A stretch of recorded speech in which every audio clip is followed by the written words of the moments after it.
Homage to Buddha Shakyamuni, homage to Manjushri, homage to all the lineage masters. Profound and subtle dharma is rarely encountered in eons. Now we can follow it. May we realize the Tathagata's meaning. To liberate all sentient beings, please generate unsurpassed bodhicitta. Today we are discussing the secret mantra, the Guhyagarbha Tantra. For those of you joining us online today, things are a bit different from our usual sessions. Because the network for our Dharma audio channel is down, we have to broadcast via an audio-only feed. So for now, please just listen to the oral transmission in this way. The connection 2 days ago was not very good. Yesterday was a bit better, but I am not sure how today's quality will be. Regardless, you need to endure some hardships when receiving these secret mantra teachings. So, on one hand, I think you should embrace this hardship.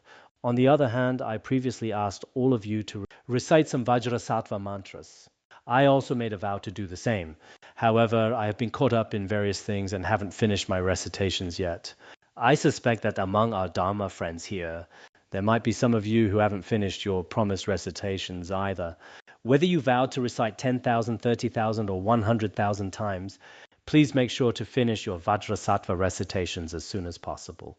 Now let's continue with the Guhyagarbha Tantra. The first of the 11 key topics of the Tantra is view. As I often say, the view in Vajrayana is extremely important. If you don't fully understand the Vajrayana view, then in the future, no matter how you practice, recite mantras, or engage in any tantric activities, these actions cannot become true skillful means and wisdom. I think most of you here have a really solid handle on the middle way. You've all studied quite a few of the foundational treatises in this field. I've noticed that many of you, both in the Academy and the Buddhist Association, have really developed your own understanding of the middle way view. But when it comes to Vajrayana, some people may have received simple instructions or basic empowerments. However, regarding the actual view meditation conduct and result, I'm afraid many Vajrayana practitioners nowadays don't have a deep understanding. Specifically, I'm thinking of people in the Han region and abroad. You might face two main challenges. First, there is a lack of written materials, and even when materials are available, it is even more difficult if no one is there to teach you. Even with Sutrayana teachings, it is almost impossible to understand them on your own without guidance. This is even truer for Vajrayana. So, for those of you listening today, I believe you have all studied and practiced for a long time before receiving these teachings. Today we are discussing the Vajrayana view. Let's look at the specific explanation. But if Buddha's wisdom sees all knowable things only as the nature of purity, then do the Buddhas see the subjects and objects that appear according to the perspective of confused beings? This is a question raised by an opponent. If not, then how can they be omniscient? If so, then that means they are seeing impure phenomena. Generally speaking, many people often ask this question. We say that all things and all phenomena are pure, and this purity is what the Buddha ultimately perceives. So the opponent asks, if all things are truly established as pure, then is everything the Buddha sees entirely pure? If everything he sees is pure, then what about the greed, anger, and ignorance within the minds of confused beings or the entire world of environments and inhabitants? Does the Buddha see these impure appearances exactly as they seem to be? If he cannot see the confusion within the minds of beings or the impurity of external objects, then the Buddha would not be omniscient. It would mean he sees the pure but is blind to the impure. If we say that he truly can see these impure things, would that mean the Buddha himself has impure attachments? Since the objects are impure beings and impure phenomena, doesn't that mean the Buddha also has something impure within him? Generally speaking, people who haven't gained a firm conviction in the unity of purity and evenness often have this kind of doubt. For instance, they wonder if the Buddha sees the greed, anger, and ignorance in their own minds. They think that if he does see these objects, then the subject who sees them, the Buddha, must also have greed and anger. But if he cannot see the greed, anger, and ignorance in my mind, then he is not omniscient. Many people rely on their own limited perspective or very simple logic to frequently raise this objection. But in fact, such reasoning fails to distinguish between the actual reality and appearances. They confuse the Buddha's omniscience with the form body of the Buddha that appears to beings. Commonly, people think of a Buddha as an individual person with his own mind stream. Many intellectuals today view the Buddha as a brilliant professor or a distinguished postdoctoral supervisor. They describe him as a great historical figure. Of course, when he manifests before us, you can say that you can speak this way to impure beings. But in reality, the Buddha's true wisdom, his activities, and the infinite transformations of his body, speech, and mind are not what ordinary people imagine. As described in the Inconceivable Secret Sutra, the transformations of Buddha's body cannot even be fully measured by Shravakas or Pratyeka Buddhas. The Buddha's wisdom is reflected in the written scriptures we have. When later generations read these scriptures, they realize that a person of truly great wisdom has indeed appeared in this world. So by looking at the Buddha's own words, those with wisdom can come to understand. They'll see exactly what kind of Buddha actually appears before sentient beings. These issues might seem very sharp to someone who hasn't studied and contemplated the teachings in detail. They might think no one can answer them, but that is just a delusion. Actually, regarding the authentic logic of Buddhism, our only concern is that many people don't understand it. Once you grasp the profound logic of Buddhism, there's no need to worry that this truth won't be able to convince others. The response to the opponent is as follows. The answer is, although phenomena appear as impure, Buddhas know things just as they appear because of omniscient wisdom that knows everything. Even if something looks impure on the surface, the Buddha actually perceives it as something truly pure. For example, the greed, anger, ignorance, jealousy, and pride in my mind appear to be impure on the surface. But in reality, they are simply the creative display of the five wisdoms. The Buddha knows exactly how all these seemingly impure things appear before sentient beings just as they are.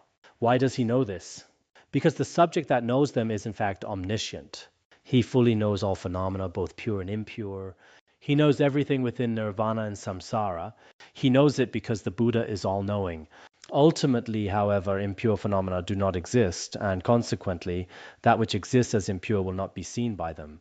Although he can perceive all these impure things within the mind streams of beings and see all the impure phenomena in the world, does this mean he now possesses an impure wisdom? Absolutely not. The Buddha will not become one who possesses impure wisdom. Nor does it mean that because he has seen these impure things, impurity is now truly established in the world. That can never happen. To explain this, we have already established the purity of the object and subject. Now let's use another analogy from the perspective of emptiness. For example, objects and subjects appear as truly existent to those who are attached to real existence. Think about ordinary people who have never studied any philosophical schools. To them, both the objects and the perceiving mind, such as the vases and pillars they see, all seem to be real. Although Buddhists see this clearly, this does not mean that they see things as truly existent, because for them it is impossible to see the true existence of even a single particle. The Buddha simply cannot perceive things as being truly real. Actually, even those who have studied some philosophy understand this, let alone the Buddha. Someone who has never studied the teachings on emptiness might believe that things like pillars and vases are solid and real. For someone who has never learned these concepts, like a shepherd or a farmer, this is their reality. Even highly educated intellectuals or tech researchers often don't get this. They believe the fields and projects they study are inherently real. But anyone who has studied Buddhist schools knows that while a person might cling to something as real, that reality doesn't actually exist. You don't even need to be a Buddha to see this. An ordinary person who has received some education in emptiness would not have that kind of clinging. This analogy explains how a Buddha can perceive impurity without having the concept of impurity himself. Just as the Buddha can see the minds of those who cling to things as real, it doesn't mean he shares that same clinging. This is a very fitting analogy. We see this in everyday life all the time. For example, a small child might be very attached to their toys as if they were real. But when that child grows up, they realize that while the child is attached, the adult is not.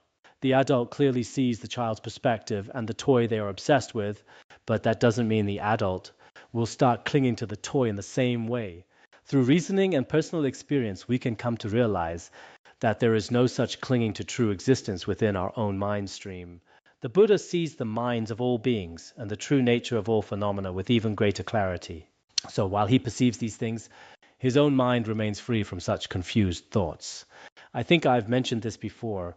The omniscient Longchenpa used a great analogy for this. Imagine two brothers sleeping in a palace on a treasure island. The older brother wakes up while the younger brother is still fast asleep. The older brother possesses the power of telepathy, and by using this power to check on his brother, he sees that his younger brother is having a terrible nightmare, even though he knows exactly what is happening in the dream, and he can perceive his brother's state of mind through the power of telepathy.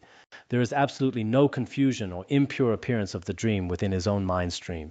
It is the same with the Buddhas and Bodhisattvas. They can see the impure state of sentient beings' minds. But that doesn't mean their own wisdom or perspective becomes impure. Not at all. So this analogy provides a very logical answer. You should know that all phenomena are primordially pure. The Buddha knows about impurity, but he doesn't become impure himself. For instance, consider a doctor with extensive clinical experience. Someone might have dedicated their entire life to their professional career. I recently met such a veteran doctor in a hospital. I asked him how many years he had been working as a doctor. He said over 40 years. He understands his patients' illnesses so well, it's as if he's sick himself. He fully grasps their condition. He knows this through physical exams and his many years of clinical experience. By combining these, he knows exactly what they are suffering from. But does he have the illness himself? No, he doesn't. Just because you know someone else's situation doesn't mean you share it. Great realized masters of the past could also see the minds, afflictions, and attachments of sentient beings. But it's unrealistic to say that because they know these things, they must also experience the same pain and afflictions. Even worldly analogies show us this isn't the case. So we can use these examples to understand this point. Consequently, all knowable things fall within the omniscience of the Buddha's wisdom appearances, proving their ability to see that which is perfectly pure. Through these analogies, we understand the Buddha perceives all as pure through the omniscience of his wisdom appearances. This point is very important.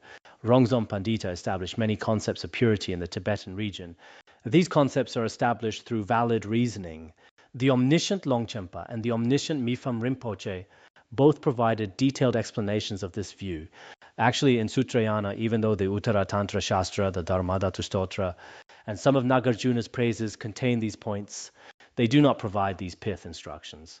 Many of you may have previously studied various Buddhist scriptures that focus primarily on the reasoning and instructions regarding emptiness. The instructions on the emptiness of all phenomena are quite common. However, while all phenomena are empty, their true nature is also pure. This pure aspect is what we call luminosity. This particular teaching is very rare within the Sutrayana tradition. From this, we can understand that this profound reality is only understood by those who have some deep insight into the true nature of all phenomena. While it is pure, it is empty. While it is empty, it is also pure. Think about it. If the realization of Buddhas and Bodhisattvas was strictly limited to the emptiness free from the four extremes and eight fabrications, as established in the root stanzas of the Middle Way, that still wouldn't be enough to explain the full truth of all phenomena. Because the ultimate truth of reality is not merely emptiness, it also possesses the aspect of luminosity. However, because this luminosity is so incredibly profound, it is difficult for those of lesser capacity or limited wisdom to accept it. That's why the Buddha didn't focus on it as much in many of the general sutras. Yet in the Tantras, he reveals this truth directly and with absolute clarity. This explains why this specific point was not explicitly emphasized in the Sutrayana. Why was Buddha nature only introduced in the third turning of the Wheel of Dharma? Even though it is mentioned in other scriptures regarding Buddha nature, it is said that even a bodhisattva on the 10th bhumi sees it like objects in the dark and cannot fully perceive its true essence. Therefore, when facing such incredibly profound truths, many people today simply aren't doing enough in terms of either academic research or actual practice. Despite this, people often position themselves as Buddhist experts or act as if they have totally mastered the teachings. They talk as if they are the official representatives of Buddhism. Currently, many universities have these so-called religious studies departments. But to be honest, the actual content of their curriculum is quite limited. If you compare it to what you'd learn in a professional Buddhist academy, it's really not that much, and what the teachers can offer is also limited. But after graduation, they think to themselves, since I graduated from the religious studies department, I must have mastered Buddhism and all the other religions. Why is that? Because I have already graduated from this department. Even though the person has graduated, has their wisdom truly graduated as well? That is something we really need to look at. A diploma doesn't necessarily mean your wisdom has reached the ultimate level. So these are things we need to analyze carefully. Now let's move on to the second point, proved as evenness. When talking about the nature of reality, we often come across great purity and great evenness. We've already looked at great purity from the perspective of the two truths and subject and object. I'm sure many of you understand by now. Even if I can't see this purity myself, it is exactly what the Buddhas and Bodhisattvas see, that state where every atom contains an infinite number of Buddhas. This realization is established before the wisdom eye. Just as we accept that a conch is naturally white, we should accept this truth. This is how we can develop genuine confidence. Establishing great evenness consists of two parts. First, the logic proving evenness, and second, how certainty is gained. First, let's look at the logic proving evenness. By analyzing the phenomena of samsara and enlightenment according to the logic of the middle way, such as the notion of being neither singular or plural, then a definitive conclusion will be drawn toward the phenomena encompassed by both the impure appearances of samsara and the pure kayas and wisdom of enlightenment, concerning their lack of even the subtlest particle of true existence. This point is incredibly important. Please remember it, because earlier we said everything is pure, but is the essence of this purity something truly existent? Something that is forever not empty? No, not at all. Regarding all phenomena of samsara and nirvana, both mundane and supramundane, we use Madhyamaka reasoning such as the freedom from being one or many, the diamond slivers, the refutation of production from the four extremes, and the great reasoning of dependent origination. When we apply these five great reasonings of the middle way to perform a thorough analysis, what do we find? We find that neither the impure phenomena of samsara nor the pure phenomena such as the 3 or 5 kayas and the 3 or 5 wisdoms, including the Sambhogakaya, the Nirmanakaya, and the 5 wisdoms like the great round mirror-like wisdom, none of these pure phenomena of nirvana possess even a tiny speck of true existence. It simply cannot be established. When His Holiness Jigme Phuntsok Rinpoche taught the Guhyagarbha Tantra, he would explain this point over and over, telling us to always keep it in mind. Why? Because we often say that all phenomena are empty and that impure things are empty, but then people often think that pure things like Sukhavati, the wisdom of Amitabha, or what we call Buddha nature, must be not empty and exist as some sort of solid reality. That's not the case at all. When you look at them through the 5 great reasonings of Madhyamaka, just like the root stanzas of the middle way analyzes the Tathagata, wisdom, and all other transcendental phenomena, you see that they cannot be truly existent. For example, can Buddha nature exist based on our conceptual mind or as a conditioned phenomenon? If it could, then use the diamond slivers to check how it was produced. Does it arise from a cause, without a cause, from itself, or from another? Or use the freedom from being one or many to see if it is a single entity or multiple parts. If it were a single entity, how could that be established? Through such investigation, we find that even the essence of Buddha nature, some people, having never received this kind of education, go too far and assume that Buddha nature, the Buddha's wisdom, nirvana, and even the law of cause and effect are not empty, but exist as truly existent realities. They think these remain non-empty even under the ultimate reasonings of the middle way. However, we Buddhists would never accept such a truly established entity. Others lean too far toward nihilism, thinking that once empty, nothing remains. They mistake it for a blank emptiness where everything is just gone. But it's not that either. The ultimate and true reality of all phenomena is inconceivable. It possesses both the aspect of luminosity and the aspect of emptiness. However, as ordinary individuals, we currently lack the capacity to perceive this. Neither our telescopes and microscopes nor our senses of sight, hearing, smell, taste, and touch can perceive it. We don't yet have the telescope or microscope needed to see this truth directly. Our ordinary senses, sight, hearing, smell, taste, touch, simply can't perceive it. Only when we study, contemplate, and practice, or use the pith instructions, or use the generation and completion stage practices mentioned in Tantra, does our consciousness finally merge with the Dharma and finally realizes the nature of all things.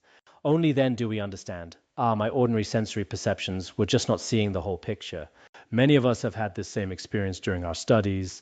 For example, before I studied the middle way, I used to think this flower is real, it truly exists.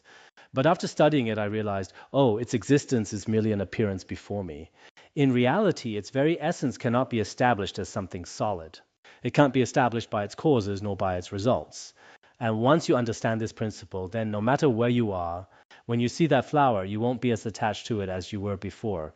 It's the same logic here. If we want to recognize the true nature of all things, it's crucial to have a correct and positive understanding. That's why His Holiness Jigme Phuntsok Rinpoche often quoted this teaching. It's about how we recognize emptiness and luminosity. Even though it's brief, look at what it says. A definitive conclusion will be drawn toward the phenomena encompassed by both the impure appearances of samsara and the pure kayas and wisdom of enlightenment, concerning their lack of even the subtlest particle of true existence. So when you use reasonings like the diamond slivers to investigate, there is nothing you should be reluctant to analyze. Don't be afraid to analyze Sukhavati. Some people worry, if I analyze it, will the Pure Land and Amitabha Buddha vanish? That's too scary, I better not say it. Some fellow practitioners get a bit nervous when studying the root stanzas of the Middle Way, particularly the chapter analysis of the Tathagata. But really, in the ultimate sense, there is absolutely nothing to fear. While it is empty in the ultimate sense, it appears in the relative sense. The Middle Way focuses on these two truths, the ultimate and the relative. However, in the secret mantra, what we call relative appearance can be divided into two levels. One level consists of the phenomena perceived by ordinary beings, which are merely mental constructs. What ordinary people see is not the truth. The other level is what the enlightened ones perceive, which is the aspect of luminosity. Therefore, regarding the other side of ultimate emptiness, while emptiness is defined as being free from the four extremes and eight fabrications, it has another nature which is luminosity. The luminous aspect seen by the enlightened ones perfectly aligns with this emptiness. This perfect union is what we call the unity of appearance and emptiness. Currently, for us ordinary people, we can only describe this unity conceptually, like saying something white and something black are joined together, or as if something empty and something non-empty were unified or mixed. This perception will persist until our conceptual thoughts, habitual tendencies, and afflictions are eliminated. It's like someone with an eye disease. No matter how many times you tell them a conch is white, all they see is yellow. They just can't see the white. Only when the disease is cured will they truly recognize the truth that others were trying to tell them all along. Next, we'll discuss the how certainty is gained. Those with keen faculties will analyze the mind according to its origin, place of abiding, and destination. Through that, the power of experiencing the three entranceways to perfect freedom, the mind empty of cause, result, and characteristics, will enable them to gain simultaneous certainty in the meaning of the evenness of appearances and emptiness. Whether in the Sutrayana, Zen, or the secret mantra, some individuals of sharpest capacity can attain realization through a teacher's pith instructions. Or as we see in certain Zen koans, some may awaken through their own direct insight. They observe the origin and movement of the mind, where it comes from, where it abides right now, and where it eventually goes. This is just as Mipham Rinpoche describes in The Beacon of Certainty. For a sharp student, all it takes is pointing out the origin, place of abiding, and essence of the mind. In the Great Perfection, there is an initial instruction known as breaking down the stronghold of clinging to reality. In that moment, they experience the mind directly. Its cause is signless, its essence is empty, and its result is aimless. These are the three doors of liberation we often speak of. They achieve a sudden, total insight into these three doors. One should give rise to the mind that does not abide in anything. Zen also involves observing the mind and all phenomena. Sometimes through just one sentence they may awaken instantly. From that point on, they gain a sudden and certain realization of the ultimate truth of all phenomena, where appearance and emptiness are non-dual. This is the path for those with sharp faculties, and who wouldn't want to be one of them? There are specific paths for them, like the Great Perfection in Secret Mantra and the sudden enlightenment methods in Zen. But we must examine ourselves. Are we truly individuals of sharp capacity? If everyone possessed such sharp capacity, the Buddha would only have needed to teach the Great Perfection or Zen. He wouldn't have needed 84,000 different teachings. The truth, we must admit, is that most of us are not in that category, even though we all wish we could just attain enlightenment instantly, and that's a completely understandable desire. Who wouldn't want to escape samsara and awaken right here and now? We all do. But beyond the desire, do you really have that level of genuine faith and insight? Take the sixth patriarch, for example. He gave a simple pointer to a disciple. Think not of good, think not of evil. At this very moment, what is your original faith? And many of us might think, oh, let me try that. Maybe I'm exactly like Master Daoming. Many may wish for this, but because we might not be individuals of sharp capacity, even though we hear the same enlightened words and descriptions of that state, we simply do not possess such a high level of realization. This has a lot to do with our karmic connections from past lives. In this life, according to the Great Perfection teachings, we need to go through all the practices from the common to the uncommon preliminaries. Otherwise, when a person with dull capacity tries to follow a path meant for those with sharp capacity, there will be a mismatch. The teachings themselves, whether Zen or secret mantra, are perfect. The question is whether we as individuals can actually keep up with them. So, as we've said, for those with sharp faculties, these incredibly simple methods can lead directly to accomplishment.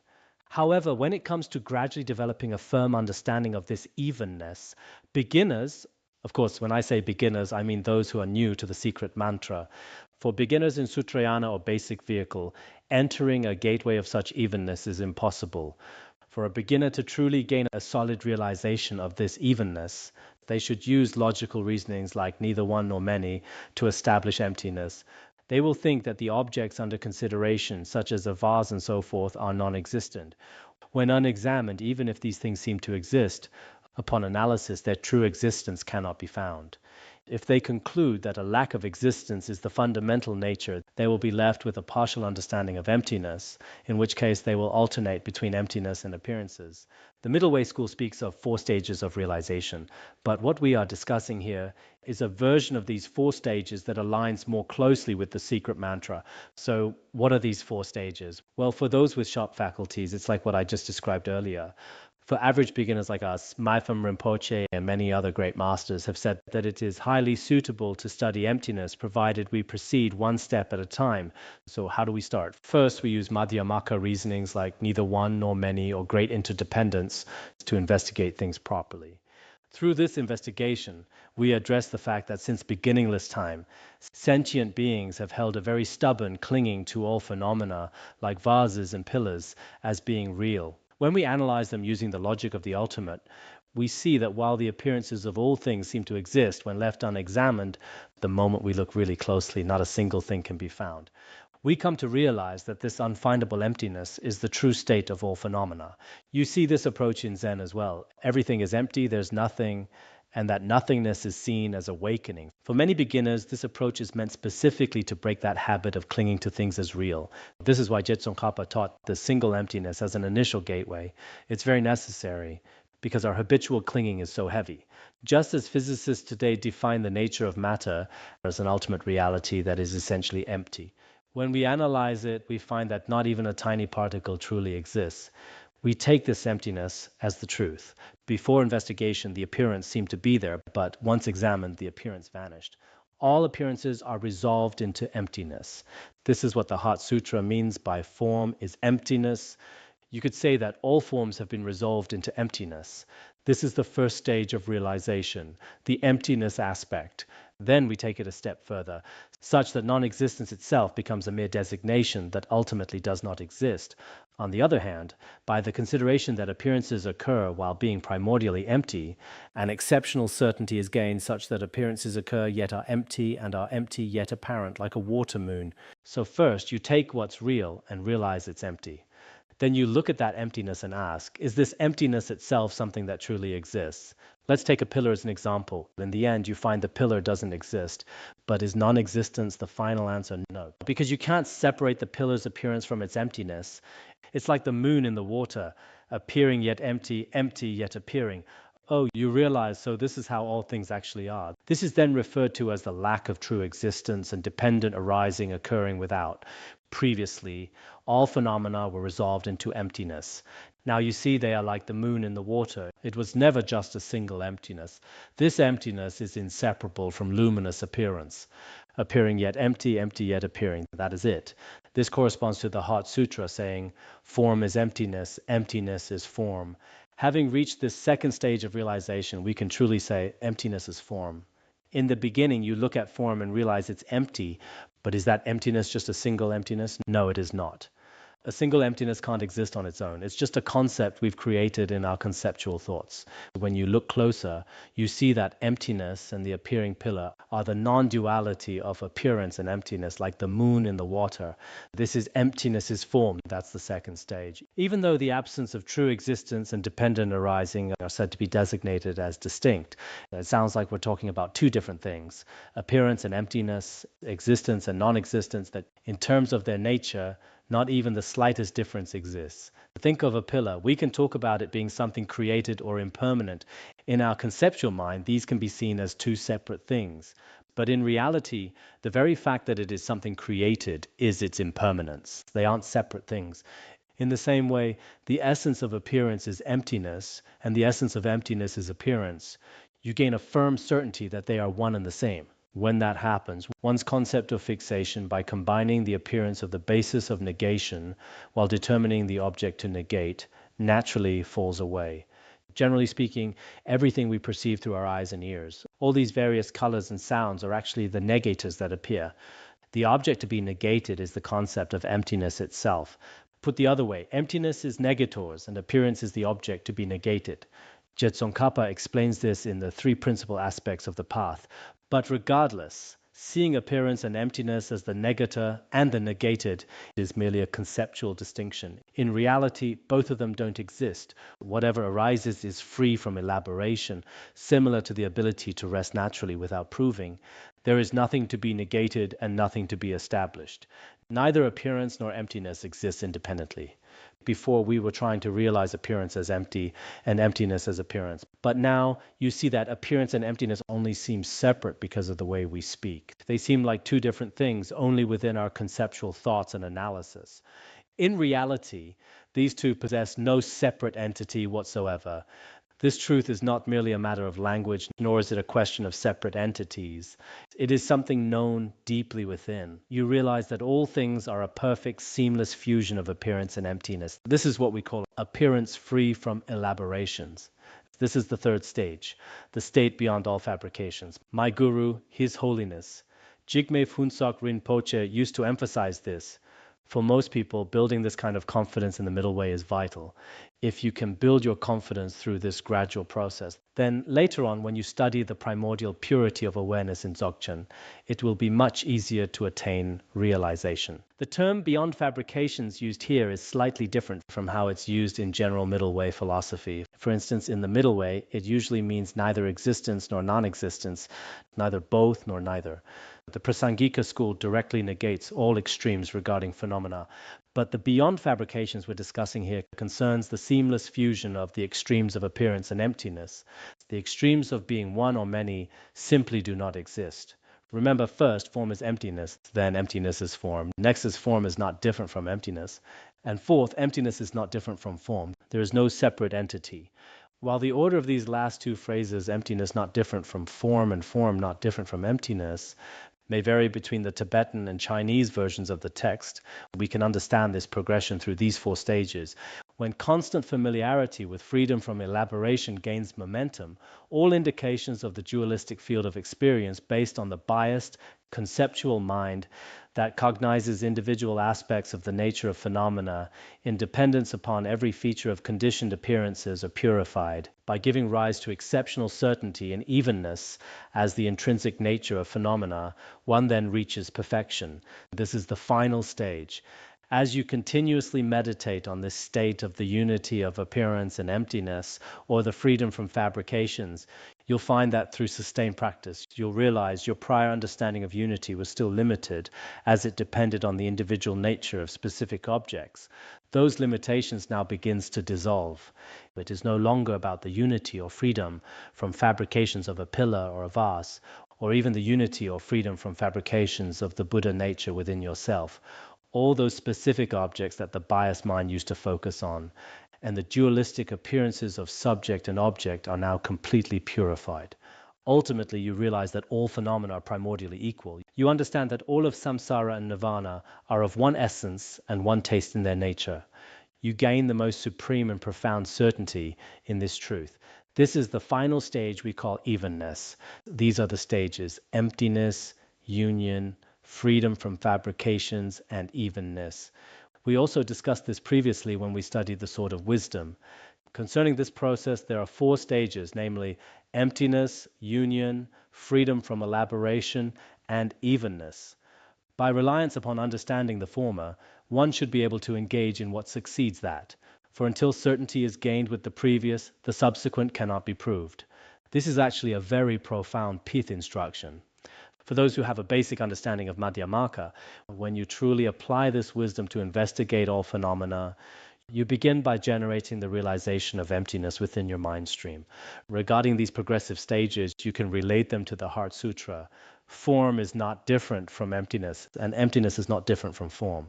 Now, on the surface, it seems like a mere list: emptiness, union, freedom from fabrications, and evenness. But in the actual experience of an individual practitioner, there are clear distinctions in how they arise. First, the realization of emptiness arises in one's mind stream. Moving up, the realization of the union of appearance and emptiness is attained.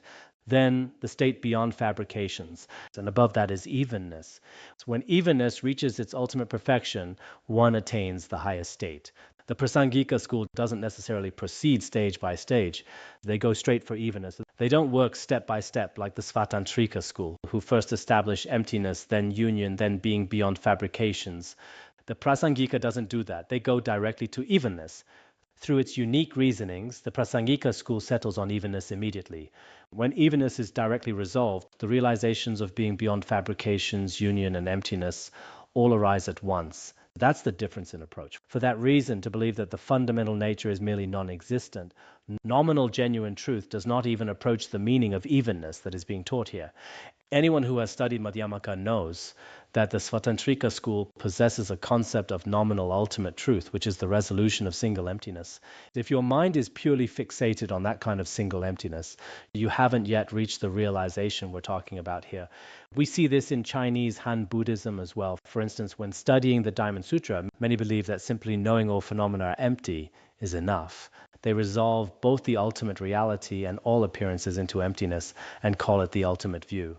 Some schools in Tibetan Buddhism also see this single emptiness as the final path. Now, we agree that it's a necessary stepping stone, but in the ultimate sense, this single emptiness alone won't get you to the true state of evenness. Just understanding the negation of true existence as applied to the individual existence of pillars has no potential to establish evenness that results in the collapse of concrete phenomenal perceptions, such as acceptance and rejection. That would resemble the process of how common folk are incapable of assuming the role of the king if you only understand the negation of true existence, which is the single emptiness where true existence is absent. This single emptiness is said to exist within many objects like pillars and vases. This is a view held by a few specific schools within Tibetan Buddhism. As discussed in the Beacon of Certainty, they claim that the pillar's essence is not empty, it is only empty of true existence. They believe the pillar itself is not empty, only the grasping at its reality is empty. There are indeed some schools that hold such a view, but if one holds only to this, it doesn't represent the true evenness that is free from all mental characteristics and signs. The true nature of all phenomena is beyond the four extremes of existence, non-existence, both, and neither. All dualistic notions of acceptance or rejection are completely absent. However, single emptiness is merely a partial realization. It only involves the cessation of a limited portion of signs and characteristics. It cannot stand for the ultimate reality of all phenomena. It's like a king's servant or a commoner cannot represent the king himself. They might be part of the kingdom, but they aren't the king himself. It's the same logic here. In your practice, if you resolve that all things are unestablished and empty, yet you remain attached to this concept of emptiness, it's like being that commoner. It is only a partial realization, a single member of the truth. It cannot represent the king. Similarly, it doesn't represent the great emptiness, the ultimate nature of all phenomena taught by the Buddha. These Vajra words of Mifam Rinpoche are truly an inexhaustible treasure. The more you reflect on them, the more they will help you understand the entire structural framework of Buddhism. Indeed, in this age of decadence, it is understandable if non-Buddhists do not understand the Dharma, but it is truly regrettable if Buddhists themselves remain unaware of these truths. Once you study the teachings of Mifam Rinpoche, you'll finally see where the most magnificent and profound depths of the Dharma actually lie. Regarding this specific progression of stages, I previously taught it once while explaining the adornment of the middle way. Many other Dharma teachers have also taught this text since then, but it can be a bit harder to grasp than other middle way texts, especially its commentaries. I felt the same way when I was translating it. I first taught it to the Tibetan Lamas back in 1989. In 1989, I gave these teachings to some of the Dharma teachers. That was the year the Panchen Lama passed away. At that time, His Holiness Jigme Phunsak Rinpoche traveled to Beijing and Tashil Hunpo Monastery. I didn't go with him that time. His Holiness took Khenpo Tsultrim Lodro and Tulku Tenzin with him. So I stayed at Laronggar and taught a lot of middle way lessons. I recall it was winter then. I was really immersing myself in the middle way back then. When I first arrived at Larungar, I had so much faith when His Holiness taught the adornment of the middle way. Later, while tutoring others, I would often encounter points that I did not understand. Whenever that happened, I would pray with all my heart. I had so much faith back then, not like I do now. Well, everyone starts out with great faith, right? I am sure many of you feel the same way. When you first arrive, your faith is so immense that tears flow easily. After staying for a long time, the tears become fewer, and the initial fervor of faith seems to fade. However, your stable insight may become stronger and more refined. It is natural that those early tears eventually transform into wisdom. Anyway, why did I go off on that tangent? Consequently, perfecting the middle way approach of freedom from elaboration and seeing phenomena as evenness will indicate the degree to which evenness will be realized here. Through the approach of the middle way, you reach the state beyond all fabrications. Starting with the logic of the root stanzas of the middle way or the adornment of the middle way, you follow that path of freedom from fabrications and finally realize the evenness of all phenomena. This realization is the true attainment of the great evenness described here. The concept of great evenness appears frequently in the secret mantra. In essence, great evenness refers to great emptiness. This term union of evenness and purity is essentially a deeper name for the union of appearance and emptiness. Generally, the middle way speaks of the union of appearance and emptiness. But in the secret mantra, we speak of the inseparability of purity and evenness. That is why we frequently use the term union of evenness and purity. In the root Tantra, it states, whoever is unfamiliar with the non-conceptual will fail to know the space of phenomena. Therefore, do away with the material and the immaterial and realize the non-conceptual. If one does not realize that the nature of all phenomena is this evenness, which is devoid of real existence and beyond all fabrications, then that person doesn't understand the dharmadhatu of all things, the absolute nature of reality. When one truly attains this realization, all clinging to existence or non-existence vanishes. At this point, one should recognize the meaning of non-conceptual. In other words, it's the meaning of great emptiness. The Tantra makes this very clear. Thus, and the quote continues, with twofold evenness and twofold surpassing evenness, the mandala is the pure land of Kuntuzangpo. This comes from the Guyagarbha Tantra when discussing the two types of equality. In the Sutrayana, there are two types of evenness. Evenness in the ultimate truth as non-arising, and evenness in the relative truth as being dreamlike. Those are the two types of evenness in the Sutra path. However, in the secret mantra, evenness is defined differently. In the ultimate truth, it is evenness free from the four extremes and eight fabrications. In the relative truth, it is the evenness where the entire universe and all beings are pure. This is a very important point. In the Sutrayana, all phenomena are said to be empty in the ultimate level, while in the relative level, everything is like a dream or an illusion. The highest view they offer on the relative level is this dream-like state. However, the secret mantra goes a step further. Regarding the ultimate truth, it also agrees that reality is beyond all mental fabrications. In this regard, there is no difference from the ultimate absolute truth of the middle way. But what's different? It lies in the view of the relative truth. The mantra path takes that dreamlike view a step further, saying that everything is actually pure. The very appearance of the world and all its beings is inherently pure. Because it is inherently pure, our afflictions can be purified, and the deities we meditate on can manifest in their pure form. Moreover, this purity is perfectly consistent with the actual truth of how things are. I often used to think about this. Many of our Dharma friends here came to the secret mantra later on. When people practice these teachings, why is it that meditating on a deity brings such blessings? Why do you have to realize primordial purity in Dzogchen to become enlightened? Or when visualizing Bindus, why do these phenomena manifest so vividly and truly? How is this different from someone with an eye disease seeing a double moon? What is the underlying logic? You can only fully understand these things once you grasp the principles of the secret mantra. As the Tantra says, everything is a mandala, the pure land of Samantabhadra. But is this view unique to the secret mantra? Actually, no. It's in the sutras as well. Not only is this caught in this context, but also in the common vehicles such as the Sutra Sacred Dharma White Lotus, where it states, O Kashyapa, when phenomena are realized as evenness, that is enlightenment, that is oneness, not two or three.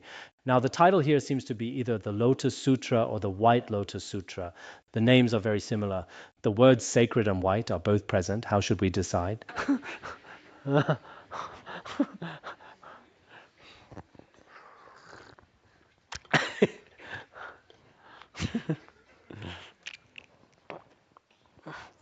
As we know, there are two sutras, the Lotus Sutra and the White Lotus Sutra, but this one uses both sacred and white in the title.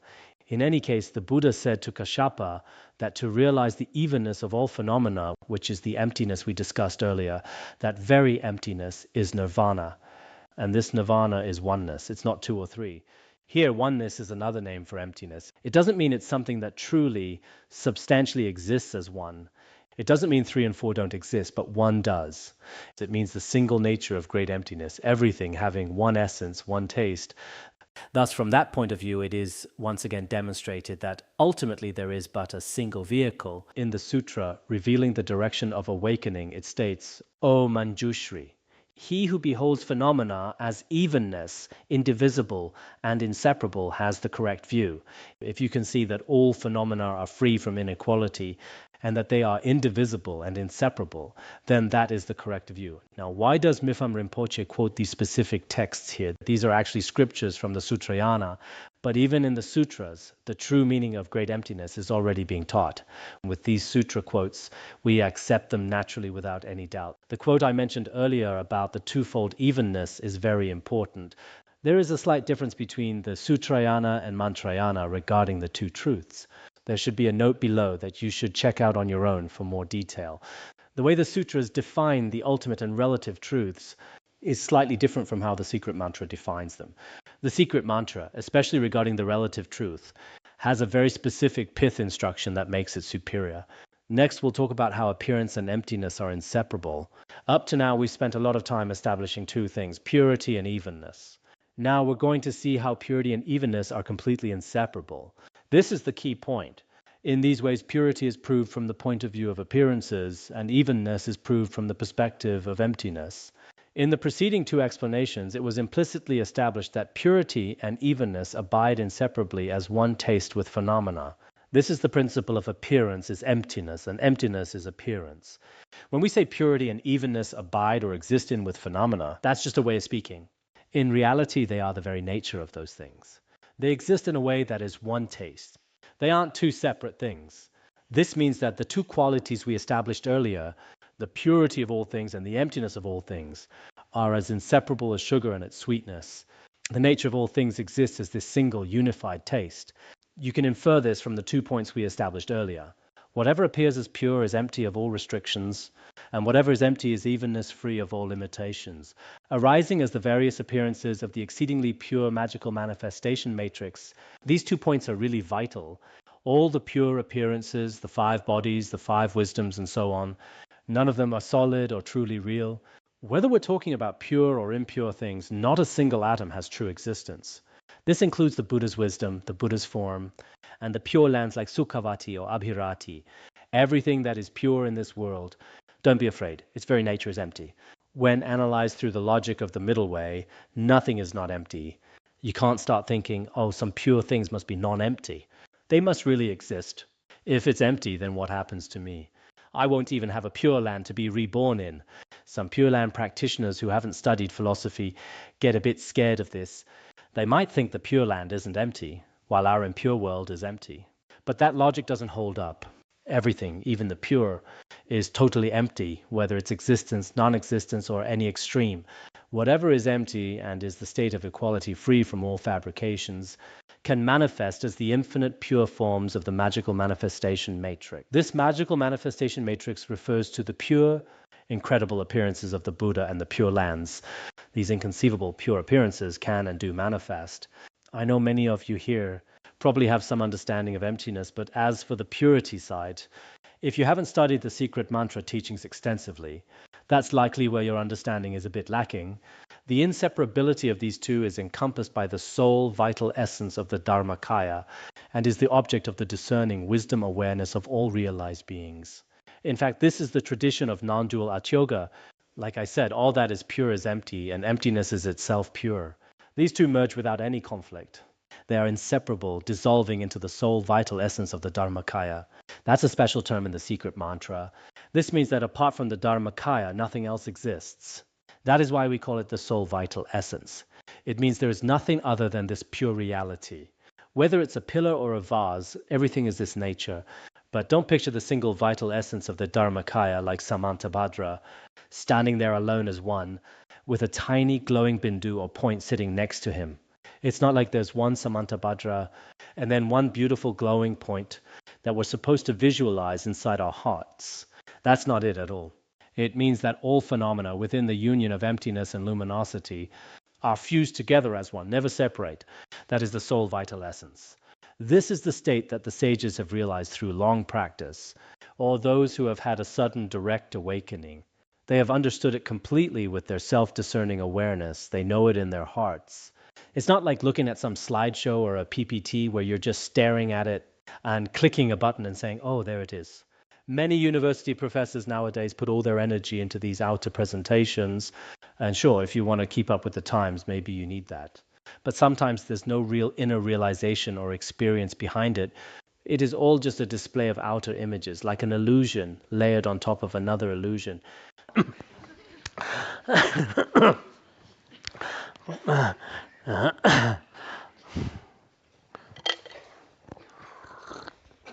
So what he's saying here is that this is something known through self-discerning awareness. This is the logic of the union of appearance and emptiness in the great perfection. Whether you call it the realization of Dzogchen or the awakening in Zen, it's all about recognizing the nature of the mind. In the secret mantra, the union of appearance and emptiness is known as the union of purity and evenness. This state is realized through self-discerning awareness. There are several ways to reach this self-discerning awareness. Some do it through study, consistently studying the middle way for a year or two. First, you gain a conceptual certainty, and then gradually those concepts dissolve into this irreversible wisdom of awareness. This is the level of realization described in the Beacon of Certainty. For some, this does not require years of intense, hard practice. It's like those stories in Zen where someone meets a master and awakens on the spot. You go up the mountain to chase after a master, he gives you a direct pointer, and by the time you're coming back down, you're already enlightened. You even tell the people heading up, don't bother looking for the master up there, try another path. It can be that simple. In Tibetan region, there have been many great masters of the secret mantra like this. In a very short time, with just a single instruction from their guru, they went up as an ordinary people and came down as an enlightened beings. It seems incredibly easy, but that's for those with the sharpest faculties. Not everyone who goes looking for a guru like that is going to find one or have that result. Concerning all this, it states in the root Tantra, the space of the secret vital essence is itself the actual nature of all Buddhas. This secret vital essence refers to a specific point. According to omniscient Longchen Pa, the 13th chapter of the Guhyagapa Tantra mainly explains the pith instructions of Dzogchen. I recall that this specific quote was explained using the 4 lamps of Dzogchen, like the luminosity of the empty bindu. At this level, every sentient being has what appears as a 5-colored bindu within their heart. This is called the ultimate bindu, the nature of the mind. It is the essence of all Buddhas of the 3 times, including enlightened body, speech, mind, qualities and activities without exception, fully perfected throughout the 10 directions and 4 times. To behold the face of the Buddha is the supreme authority of all. This single bindu actually encompasses the 10 directions and the 4 times, the 3 times plus the primordially pure time. Within it, the body, speech, mind, qualities and activities of all Buddhas are seen completely.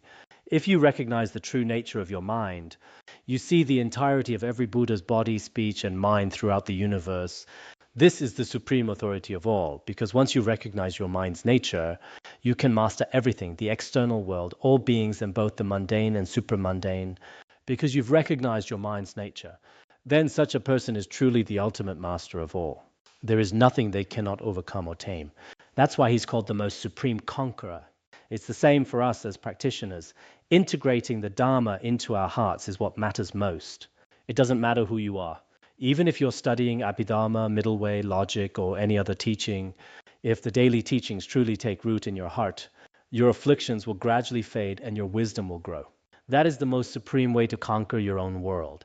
In the Vajrayana, the most fundamental thing is simply to recognize the nature of your own mind. When you recognize your mind, all suffering just vanishes into thin air. People everywhere today are talking about living a happy life. I have spoken about this many times at various universities. But it is hard because I can't give them the actual pointing out instruction on the nature of mind. Without these pointing out instructions, there's no way to bring them that most stable, eternal happiness.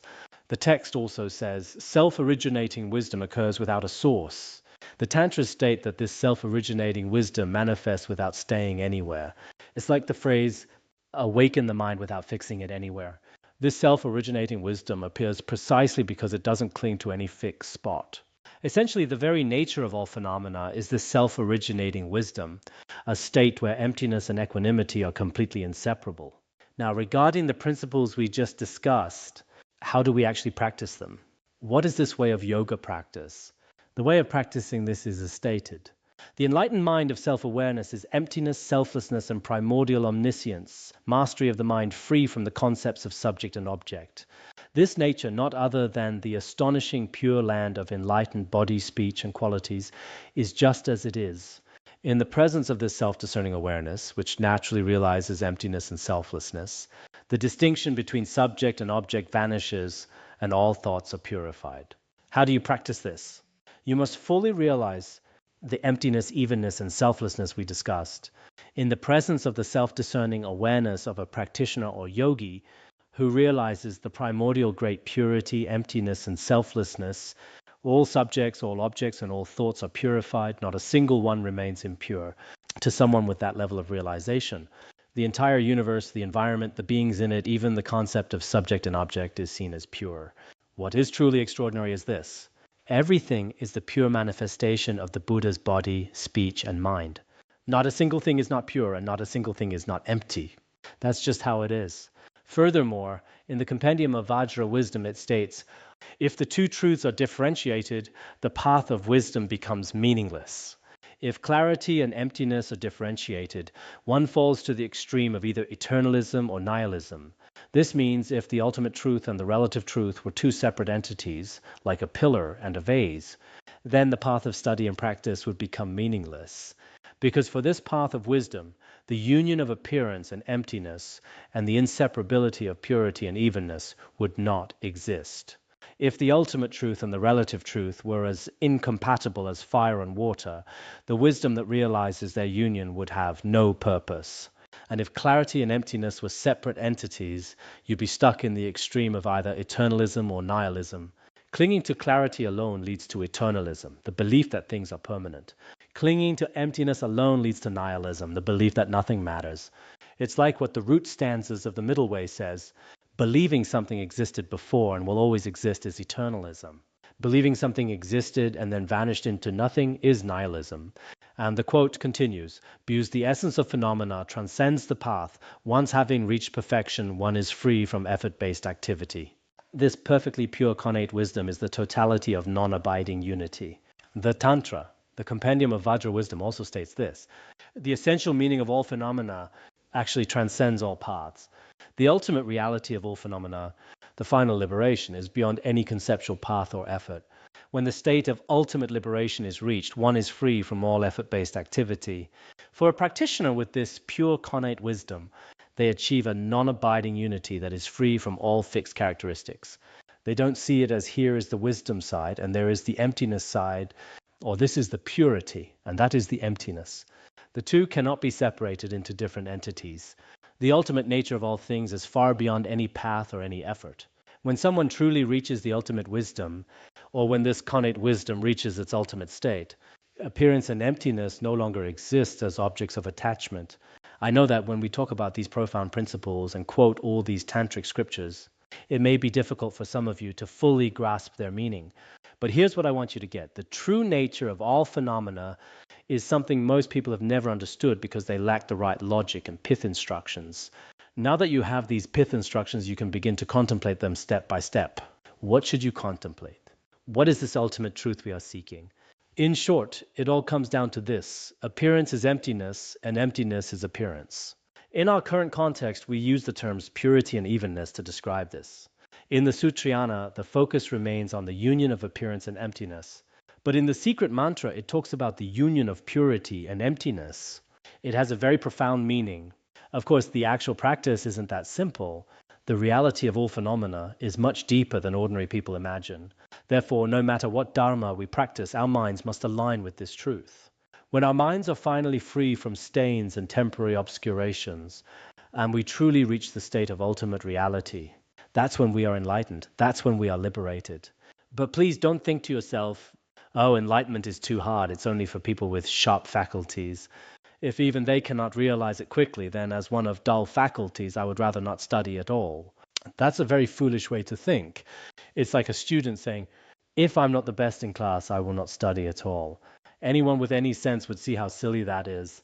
It's like saying, if I don't come in the top 3, I would rather quit school and wander the streets. Any parent or teacher would find such a child so pitiable, giving up their education just because they couldn't win the top prize. We are in the same situation. Although we might not be like those Zen masters or great yogis who hear a single profound dharma and awaken instantly, it is difficult for us to achieve such a state. But even so, we must keep moving forward. If you just keep at it, it really does make a difference. I know some Dharma friends right here at Larungar who knew nothing about Buddhism when they first arrived. But with steady, long-term effort and by never giving up, they've ended up with some truly wonderful results. There's one more quote here. In the non-dual Victor it states, "The profound and vast are inseparably united as undifferentiated appearances and emptiness." The profound emptiness and vast luminosity are not separate. Appearance and emptiness aren't two different things. They are fused as one. Revealing the way of awakening, this is called Buddha. Thus, and in the Tantra Vajra Garland, it states, being utterly free from both concepts of relative and genuine. In reality, both the relative and the ultimate truths, and all our concepts about them, are completely transcended. Wherever they perfectly merge is said to be unity. When the ultimate and the relative, or emptiness and luminosity, as well as purity and equality, all dissolve into one another, that is what we call union. So union, in this sense, isn't what people usually mean when they talk about union or subjugation in a worldly way. Here, union means this total seamless merging. That's the real meaning of union. Along these lines, there are many similar quotes. Today we've covered how everything is primordially pure, and while it is pure, it is also empty. This emptiness and purity are one. They can't be split apart. When you really grasp this principle, you've grasped the true principle behind the secret mantra.